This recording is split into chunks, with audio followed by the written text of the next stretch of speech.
In the heart of a small town nestled deep within the embrace of ancient forests, a shadow had long lurked, casting a pall of fear over the tight-knit community. Blake, a notorious thief, had for years wielded intimidation and cunning as his tools, taking what he desired with impunity. His crimes had gone unchallenged, his reign of terror unchecked, as he moved through the town like a wraith, leaving a trail of broken lives and shattered dreams in his wake.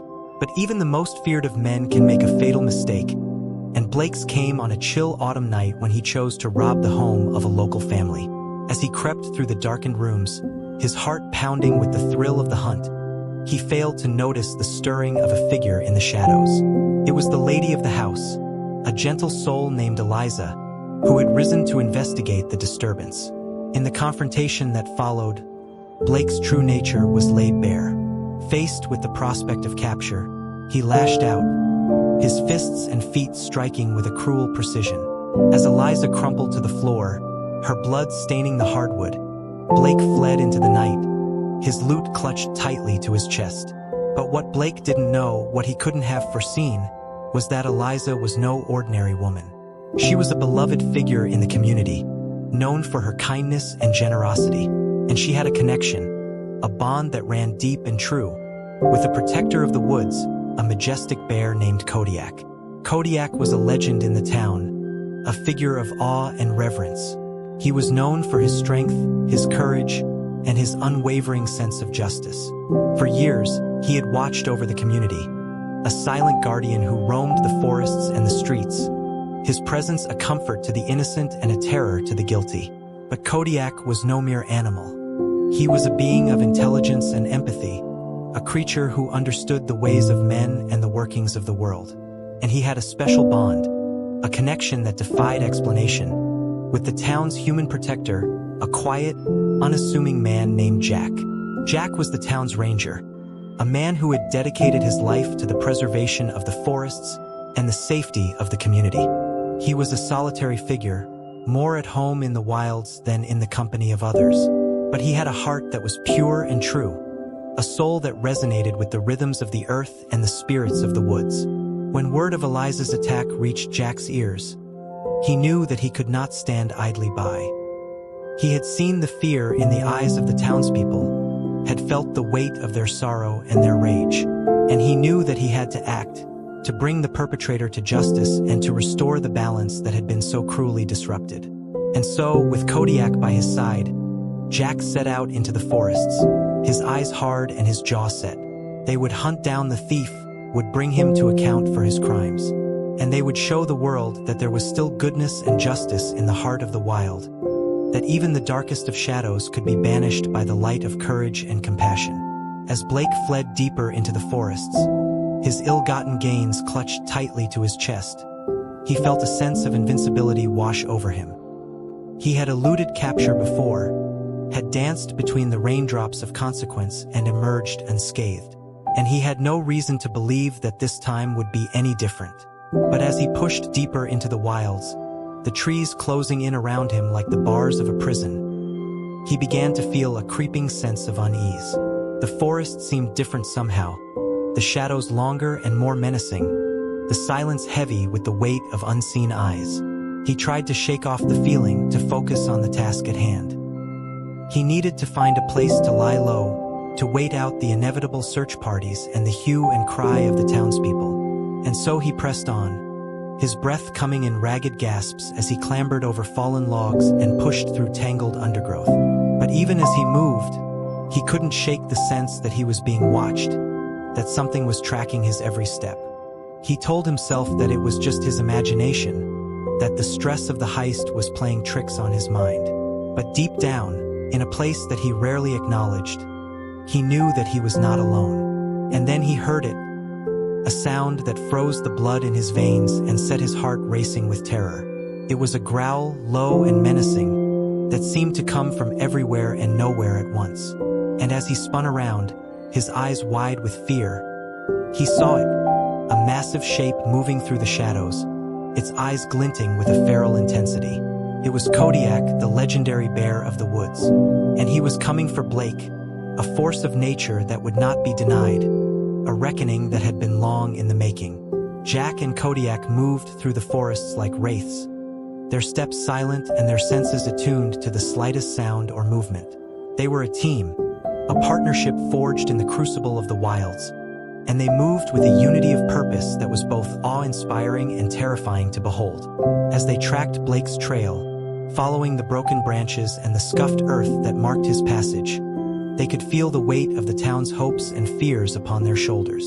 They knew that they were the last line of defense, the only thing standing between the community and the darkness that threatened to engulf it. But they also knew that they were not alone. The forest was alive around them, the trees and the animals and the spirits of the land all conspiring to aid them in their quest. They could feel the energy of the earth beneath their feet, could hear the whispers of the wind in the leaves above their heads. And as they moved deeper into the wilds, they began to sense a change in the air, a shift in the balance of power. They knew that they were getting closer to their quarry, that the net was tightening around Blake with every passing moment. And then they heard it, the sound of a man's scream, high and terrified, echoing through the forest like a gunshot. They knew that it was Blake, that he had finally come face to face with the reckoning that he had so long evaded. And so they pressed on, their hearts pounding and their blood singing with the thrill of the hunt. They knew that the end was near, that justice would soon be served. And they were ready to face whatever challenges lay ahead, ready to bring light to the darkness and hope to the heartsick town that looked to them for salvation. As the scream faded into the depths of the forest, Blake found himself face to face with a nightmare made flesh. Kodiak loomed over him, a massive figure of fur and muscle and primal power, his eyes glinting with a fierce intelligence that seemed to pierce the very soul. For a moment, the two adversaries stood frozen, each taking the measure of the other. Blake, his heart pounding and his mouth dry with fear, knew that he was outmatched, that he had finally met a force that he could not overcome with cunning or intimidation. But even in that moment of terror, he felt a flicker of defiance, a stubborn refusal to submit to the inevitable. He had not come this far, had not built a legend on the back of his own ruthlessness, to be brought low by a mere animal. And so, with a snarl of rage, he lashed out, his fists and feet striking with a desperate fury. But Kodiak was too quick, too powerful, and the blows glanced off his shaggy hide like raindrops off a leaf. With a roar that shook the very earth, Kodiak lunged forward, his massive paws slamming into Blake's chest and sending him flying backwards into the undergrowth. The thief landed hard, the breath driven from his lungs, and the world spinning around him in a dizzying kaleidoscope of green and brown. And then Jack was there, emerging from the shadows like a ghost, his eyes hard and his jaw set with determination. He stood over Blake, a figure of judgment and retribution, and in that moment, the thief knew that his time had come. But even as he lay there, beaten and broken, Blake felt a flicker of something else, a glimmer of understanding that he had never known before. He saw the pain in Jack's eyes, the weight of responsibility that he carried like a physical burden. And he saw the love, the fierce, unyielding love that the ranger had for his community, for the people who looked to him for protection and guidance. And in that moment, something shifted inside of Blake, a tiny seed of change that would grow and blossom in the days and years to come.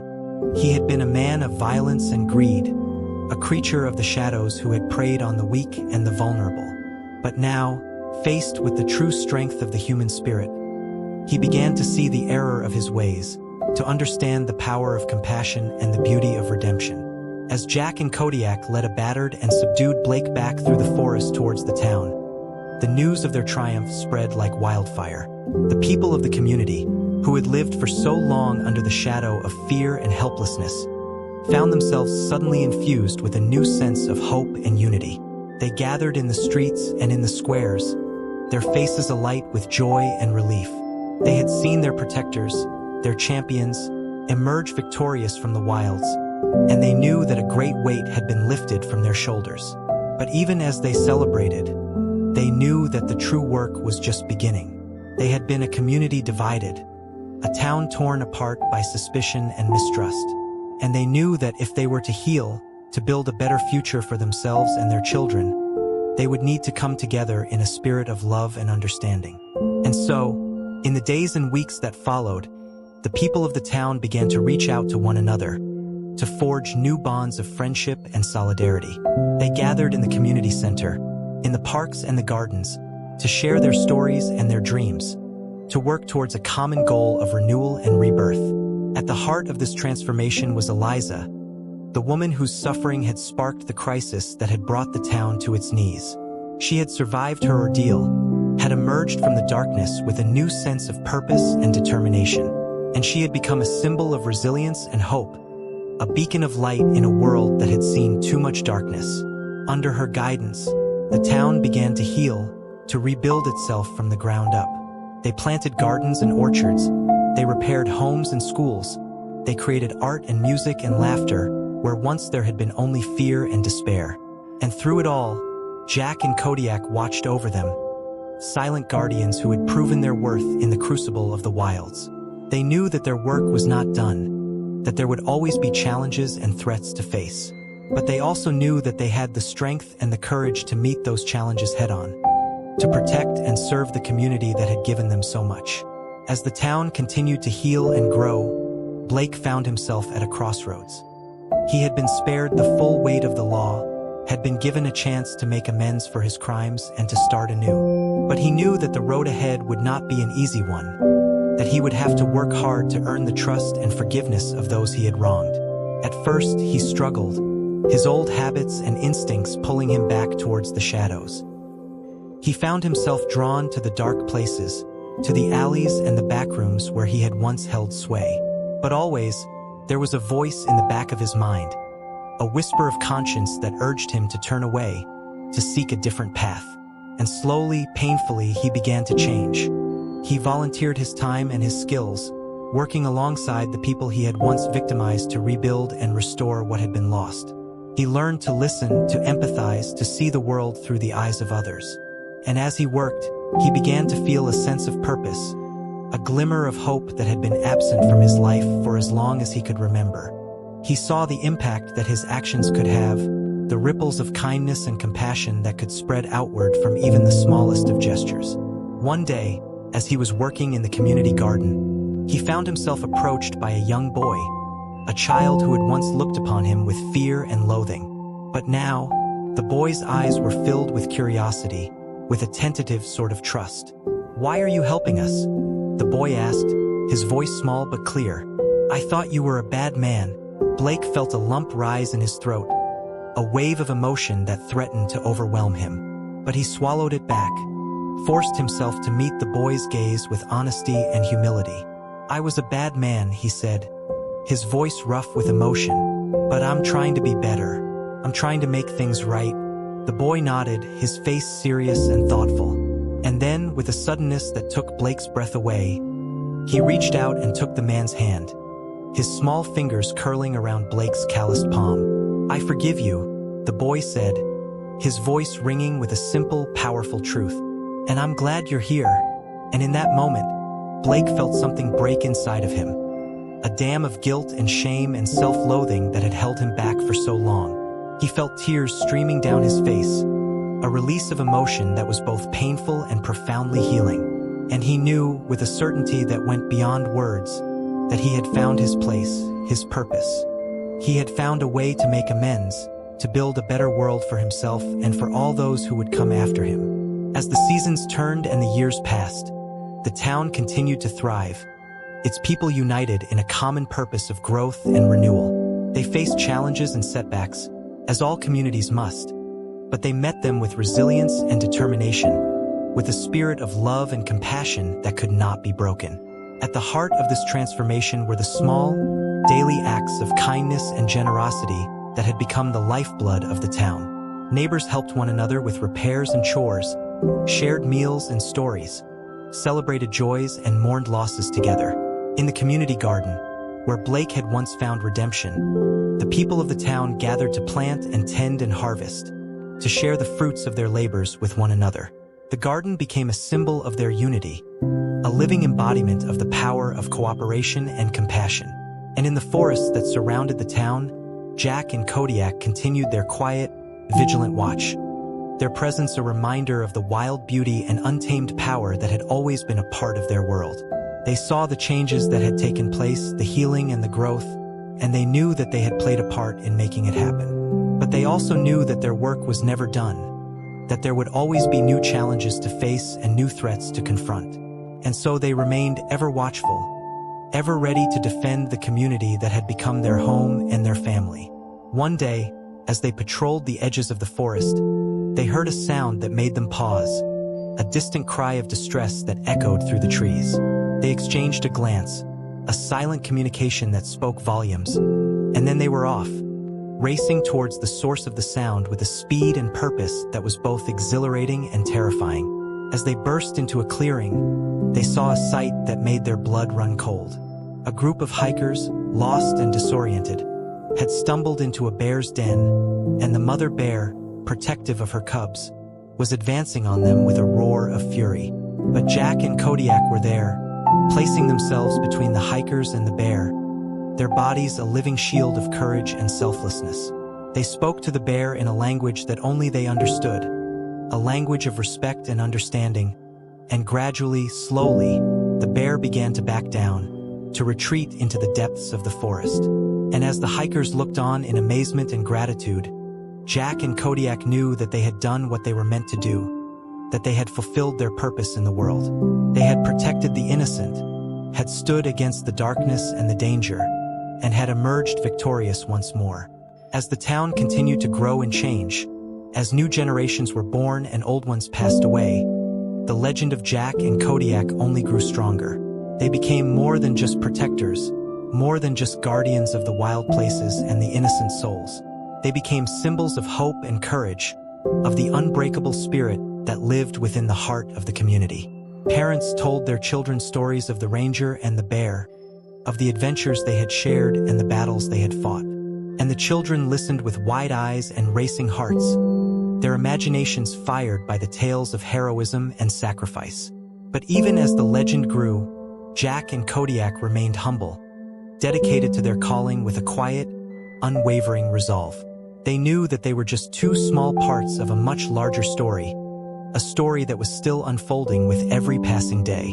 And so they continued their work, patrolling the forests and the streets, watching over the town and its people with a love and devotion that knew no bounds. They saw the changes that were taking place. The new Chapter 9 continued, and so they continued their work, patrolling the forests and the streets, watching over the town and its people with a love and devotion that knew no bounds. They saw the changes that were taking place, the new challenges that arose with each passing year, and they adapted and evolved to meet them head-on.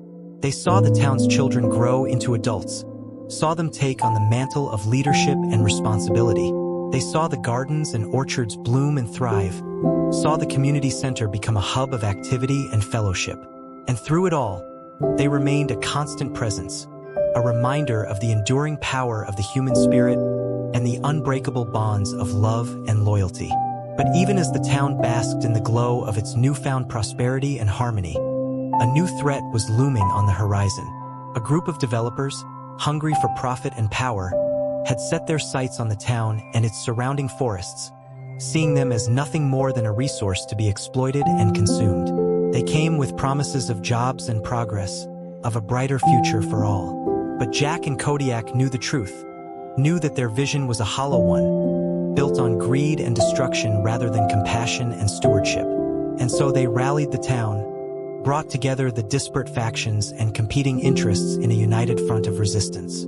They spoke out at town meetings and public forums, used their knowledge of the land and its history to make their case for preservation and protection. At first, the developers pushed back, used their money and influence to try to sway the hearts and minds of the people. But the town stood firm, drew strength from the example of their protectors and the love they had for their home. And in the end, the developers were forced to back down, to abandon their plans and seek their fortunes elsewhere. The town had won a great victory, had shown that they would not be cowed or coerced by the forces of greed and exploitation. But Jack and Kodiak knew that the fight was far from over, that there would always be new threats to face and new battles to be fought. And so they redoubled their efforts, worked tirelessly to build a stronger, more resilient community that could weather any storm. They organized training sessions and workshops, taught the people of the town the skills they would need to defend their home and their way of life. They forged alliances with other communities and organizations, built a network of support and solidarity that stretched far beyond the borders of their little town. And through it all, they remained a beacon of hope and inspiration, a living embodiment of the values and ideals that had always been at the heart of their community. Years turned into decades, and the town continued to evolve and grow, shaped by the loving hands of its people and the watchful eyes of its protectors. Jack and Kodiak grew older, their bodies slowly succumbing to the ravages of time, but their spirits remained as strong and vital as ever. They passed on their knowledge and their skills to a new generation of guardians, young men and women who had grown up on the stories of their adventures and the legends of their courage. And they watched with pride as these new protectors took up the mantle, ready to carry on the work that they had begun so many years ago. But even as they prepared to step back, to allow others to take the lead, Jack and Kodiak knew that their journey was not yet over. They had one final challenge to face, one last battle to fight. It came in the form of a massive wildfire, a blaze that threatened to consume the entire town and the forests that surrounded it. The fire had been sparked by a lightning strike, but it had been fueled by years of drought and neglect, by the carelessness of those who had failed to heed the warnings of the land and its guardians. And so Jack and Kodiak found themselves on the front lines once more, leading a desperate effort to contain the flames and protect the lives and homes of those they loved. They worked tirelessly, day and night, their bodies pushed to the limits of endurance and beyond. But even as they fought, they knew that they were not alone. The entire town had rallied behind them, had come together in a massive outpouring of support and solidarity. Volunteers worked alongside firefighters, building fire breaks and clearing brush, while others provided food and water, medical care, and emotional support. And in the end, through the sheer force of their collective will and the unwavering courage of their protectors, the town emerged victorious once more. The fire was contained, the forest saved, and the community stronger and more united than ever before. In the aftermath of the fire, as the town began the long process of rebuilding and recovery, Jack and Kodiak knew that their time had come. They had given everything they had to the community they loved, had poured their hearts and souls into the work of protection and service. And now, as they looked out over the town that had been their home for so long, they felt a sense of peace and fulfillment that they had never known before. They had lived a life of purpose and meaning, had made a difference in the world that would endure long after they were gone. And so, with heavy hearts but untroubled minds, they prepared to say their goodbyes. They visited the places that had meant so much to them over the years. The community center, the gardens, the forests that had been their second home. They spoke to the people they had grown to love, the friends and neighbors who had become their family. They shared stories and memories, laughter and tears, and in doing so, they knew that they were leaving a legacy that would never be forgotten. And then, on a clear, crisp morning, as the sun rose over the mountains and the town began to stir, Jack and Kodiak set out on their final journey.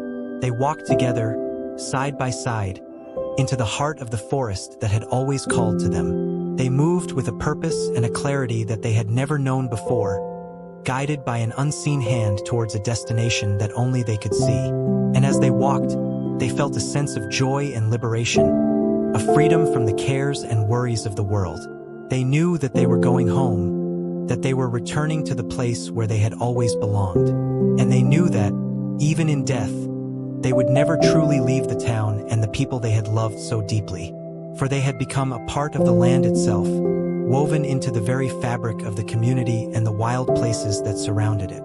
They had given their lives to something greater than themselves, and in doing so, they had achieved a kind of immortality that could never be taken away.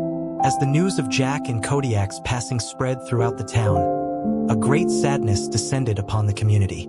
The people mourned the loss of their beloved protectors, the guardians who had watched over them for so long. But even in their grief, they knew that they could not let the legacy of Jack and Kodiak fade away.